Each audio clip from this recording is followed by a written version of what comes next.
Hello everyone and welcome to this lecture in the Build Large Language Models from Scratch series. Today we continue our discussion regarding strategies for LLM decoding to reduce randomness. In the previous lecture we learnt about this technique which is called as temperature scaling, and in today's lecture we are going to learn about another technique which is a decoding strategy for LLMs, and that is called as top-k sampling. Top case sampling is used along with temperature scaling. So if you have not been through the previous lecture, I would highly recommend you to watch the previous lecture. If you are coming to this lecture for the first time, no problem. I've designed it in such a way that it's self-contained and you will understand everything what's going on. What are LLM decoding strategies and why did we even start learning about them? The reason we require LLM decoding strategies is that if you generate the next token using the first strategy which we had, and that first strategy was basically something very simple. What the first strategy was is that the generated token is just selected corresponding to the largest probability score among all the tokens in the vocabulary. So we have the input tokens, and then to predict the next token we look at the indices which correspond to the maximum probability score, and we say that those will be the next token.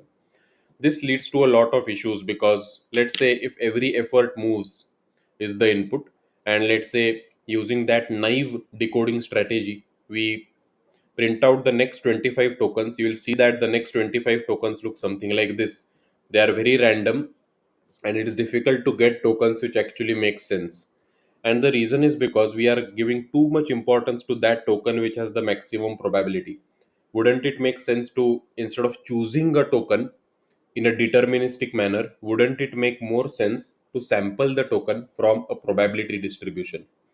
And that's where temperature scaling comes into the picture. What we do is that we have this logits tensor, right? Whenever we get output from the GPT architecture, we have a logits tensor.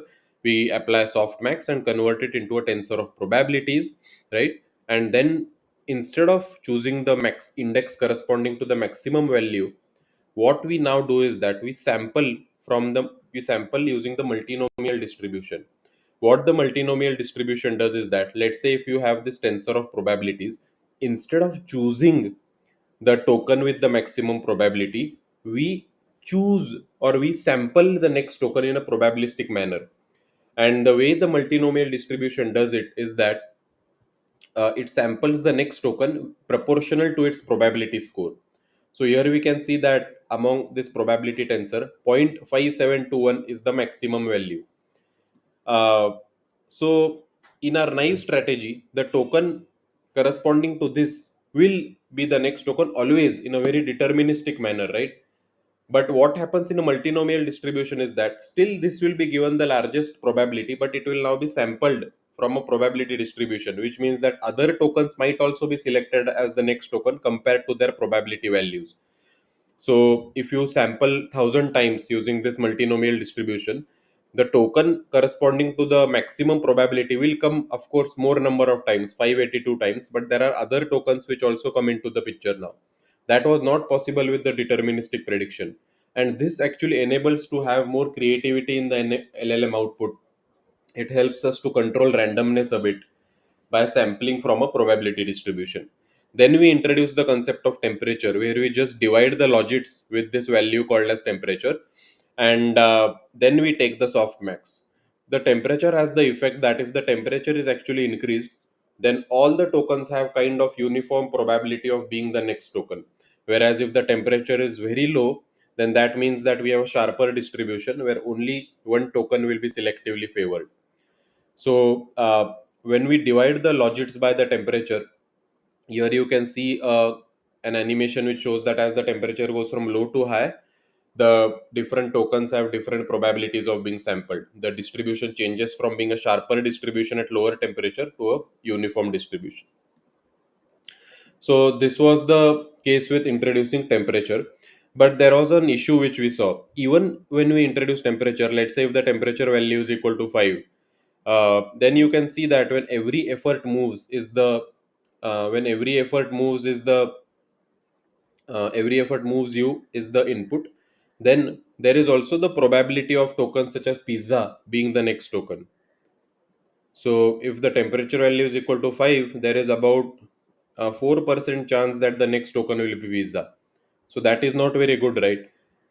And that's the issue with just using temperature scaling. If we just use temperature scaling, all the tokens remain in the picture to become the next possible token. All the tokens have a kind of probability or a chance to become the next token, even completely random tokens, and we don't want that. We want to restrict that opportunity of being the next token to only a few number of tokens. That's the best way to introduce you to the concept of top k sampling. We want to restrict the opportunity of being the next token to only a few tokens, which makes sense. So what we are going to do is that in the concept of top k sampling is essentially pretty simple. uh, we restrict the sample tokens to the top k most likely tokens, and we will exclude all the other tokens. Let me illustrate to you what this means. Let's say we have the logits tensor which looks something like this, right?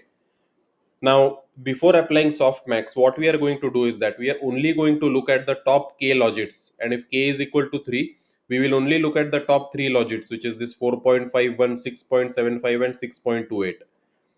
And we will ensure that when we apply softmax, all these other logits are effectively not in the picture at all. They are not considered. And what is the best way to do this? The best way to do this is to essentially replace all of these values which are not in the top 3 with negative infinity. When we replace these all other values with negative infinity, when we take softmax, we will ensure that all of these will effectively be 0. So then they will not contribute to being the next token at all, and only the top 3 values which we had will survive. What this essentially does is that it removes all the other tokens which does not make sense at all. Like every effort moves you. Pizza has no should not have the opportunity to become the next token at all, right? So why should we even consider pizza? So the token id corresponding to pizza will be replaced with infinity. When we take softmax, that will be reduced to 0. Now let us see this in action in code. So I'm going to take you to Python code now. Just before that, I've written a few conceptual understanding sentences here. So let me go through that. In the previous section, we implemented a probabilistic sampling approach coupled with temperature scaling, as I just described to you.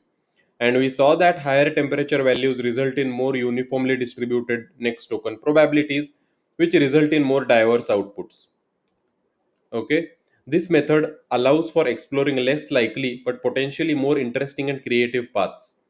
But one downside of this approach is that sometimes it leads to grammatically incorrect or completely nonsensical outputs, such as every effort moves you pizza.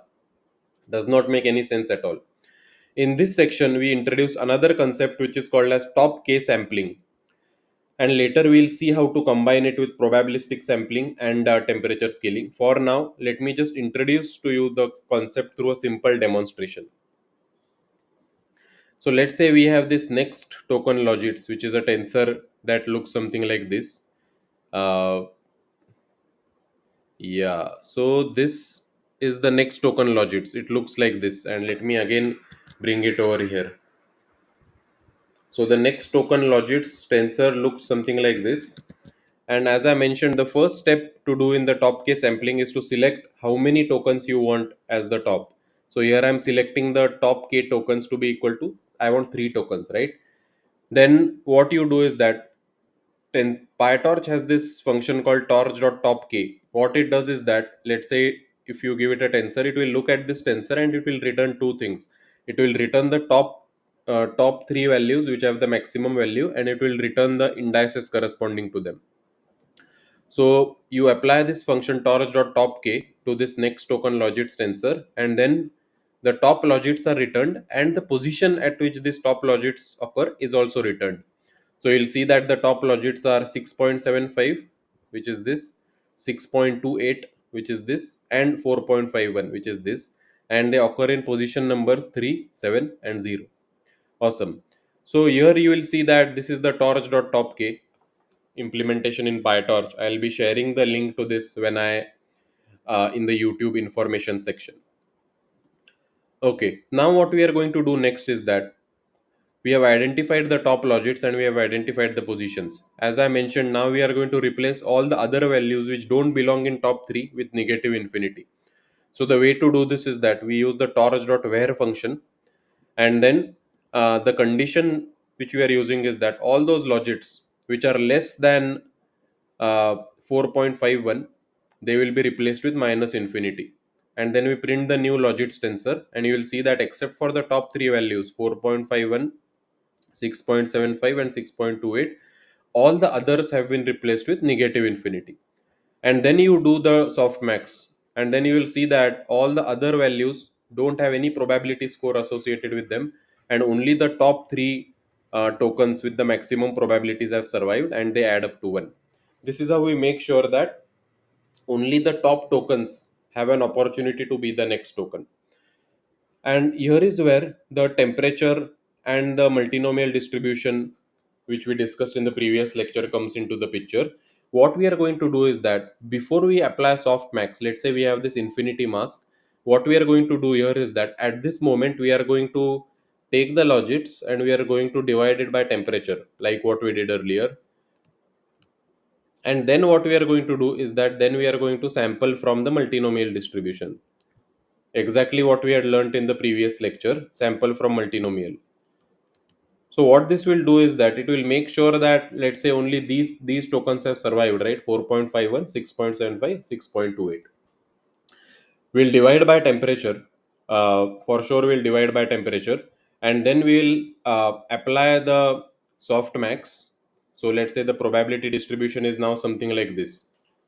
So and then we'll sample from multinomial. So what we'll do is that we'll say that every time this token is not selected, we know it has the highest probability, but it will be sampled based on how high the probability is from the multinomial distribution. So many times this token will also be sampled, many times this token will also be sampled, but the most number of times this token will be sampled because it has the probability of 0.57. This is how we are going to integrate the top k sampling with uh, the temperature scaling. So to give you a sense of the entire procedure, you first have the logic tensor which is received from the LLM output architecture. Then you perform top k sampling on this, which means that you only return those logits which have the maximum values, only those k logits, and then you replace all the others with negative infinity. Then you divide the logits by the temperature. Then you take the softmax, and then you sample from the multinomial distribution. This is the entire workflow of the decoding strategy which we are going to follow. This will ensure that uh, temperature is integrated, which means that we also have some amount of creativity in the process, and will ensure that random tokens are not given an opportunity to become the next token using top k. And using the multinomial distribution, we make sure that the next token selection is not a deterministic process, but it's a probabilistic process. So let's see this in action in code. Now we are going to write a function which predicts the next token, which will merge the temperature scaling and top k sampling. As I'm going through the code for this part, please keep in mind this schematic which I've shown over here. Logits, then top k, logits divided by temperature, then softmax, and then sample from multinomial. Remember, when you apply top k, all the other values which are not in the top k are replaced with negative infinity. Great. Now what we are going to do is that we can apply the temperature scaling and multinomial function for a probabilistic sampling to select the next token among the 3 non-zero probability scores. So here you see the probability scores have been obtained. Now we will apply multinomial sampling here as we have seen before. So let me take you through the function which I am going to write right now. This is the final function which will generate the next tokens for us. It will take the model, which is an instance of the GPT model class we have defined earlier. It will take the maximum new tokens which it has to generate, and context size. So all of this was there in the previous generate function also. The new things are the temperature value, the top k value, and the end of sample ID. I'll explain to you what this means. First, what we'll do is that we have the logit tensor, which is generated from the GPT output. Then we'll apply top k.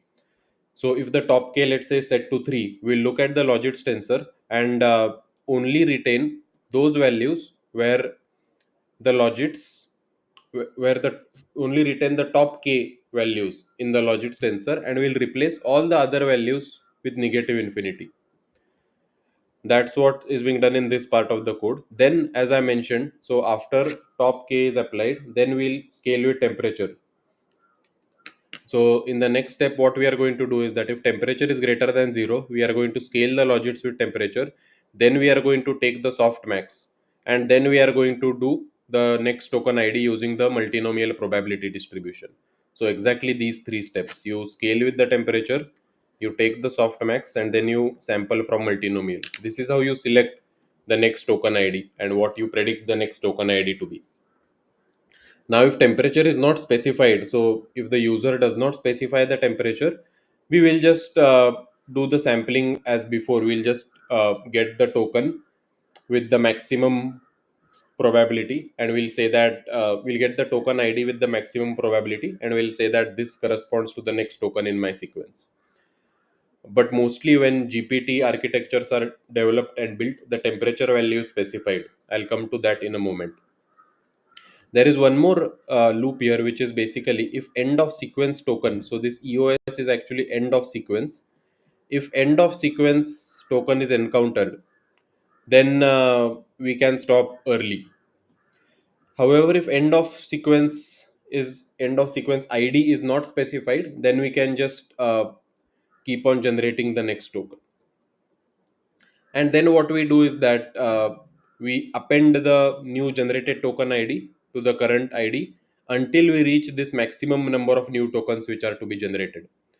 So here you can see the flow. We have the logits tensor, we apply the top k sampling, then we scale the logits with the temperature, and then we sample the next token from a multinomial probability distribution. If temperature is not specified, then we just use the argmax, which was done previously. Then we choose the next token as that one which has the maximum probability score. And then we just keep on appending the next token ID until the maximum number of new tokens limit is reached. This is exactly what is happening in the generate function which we have defined right now to generate the new token. And now what I'm going to do is that I'm going to generate 25 new tokens, and let's compare the performance with what we had earlier. So earlier, when the naive decoding strategy was used of just using the maximum probability, you'll see that the next tokens were was one of the axiom C laid down across the severs and silver of an exquisitely appointed. These words were not making too much sense. So let's say if the decoding has improved using this new generate function. So I'm going to use this new generate function now, which has been defined over here. And we are going to pass in the GPT model. And then we have to pass in the input token IDs, which is now every effort moves you. Maximum number of new tokens I'm setting to be 15. The top K tokens I'm setting to be 25. So I'm just going to look at the 25 tokens. So remember the vocabulary size is 50,257. And I'm going to look at the 25 tokens which have the highest probabilities in those 50257. And the temperature value I have set to 1.4. This is a good trade-off, because if the temperature value is too low, we'll have sharper probability distributions. If it's too high, then we'll get a nonsensical output. So 1.4 seems to be like a good trade-off. You can even experiment with this further. So when I run this, I can see that the next tokens which are generated are every effort moves you, stand to work on surprise, one of us had gone with random. It is very different from the one we had previously generated. So although here also we can see that the next token does not make too much sense, but at least the overfitting problem is solved. What was happening earlier is that we were making a deterministic prediction, right? So when the next tokens were selected, it was overfitting, which means that the next tokens were uh, just being taken from the text which we had. So here, if you see, the next tokens were directly, some of the next tokens were directly taken from the text, which is a classic sign of overfitting. The decoding strategies which we have implemented are probabilistic in nature, which really makes sense to avoid overfitting. Since the sampling is probabilistic, it the GPT model will not memorize the passage when predicting the next words, and that's very important for us.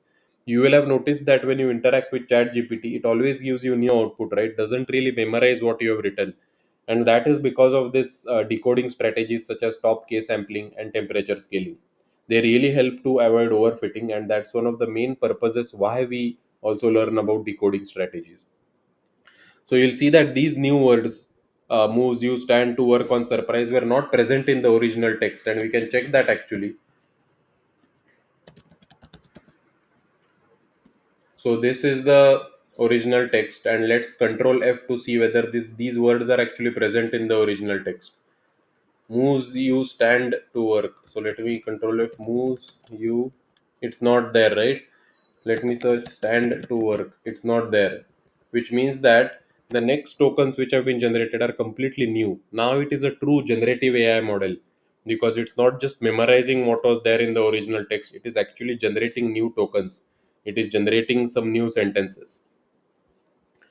Awesome. So that's the reason why we learnt about decoding strategies in these modules. You have now learnt about two decoding strategies.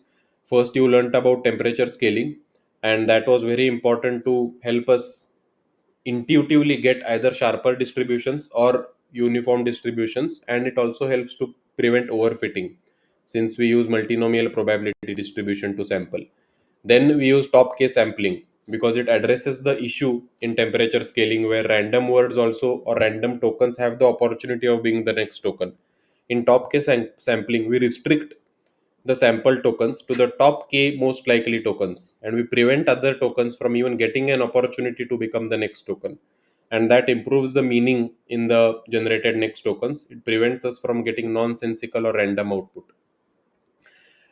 As we conclude this lecture, please keep this workflow in mind where you first obtain the logit tensor from the GPT model, then you apply the top case sampling.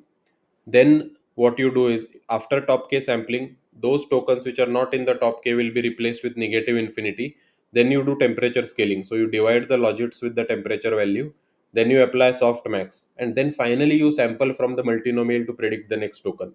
This will make sure that uh, overfitting overfitting is reduced or overfitting is minimized. Thanks everyone. This brings us to the end of today's lecture where we learnt about the second decoding strategy. In the next lecture, we'll look at some interesting examples where we will start to load pre-trained weights from OpenAI itself, and we'll look at some other pre-training strategies. And after these set of lectures are over, we'll go to fine-tuning and look at applications. Thank you so much, everyone. I hope you are liking these series of lectures. I have a combination of whiteboard approach as well as taking you through code. I'm sure that there are no other YouTube videos right now which explain about large language models in such a detailed fashion. So if you have reached this stage, I congratulate you for making this much headway into the course. If you are watching this for the first time, I encourage you to look at all the previous videos which have been uploaded in the course to develop your understanding. Thanks everyone, and I look forward to seeing you in the next lecture.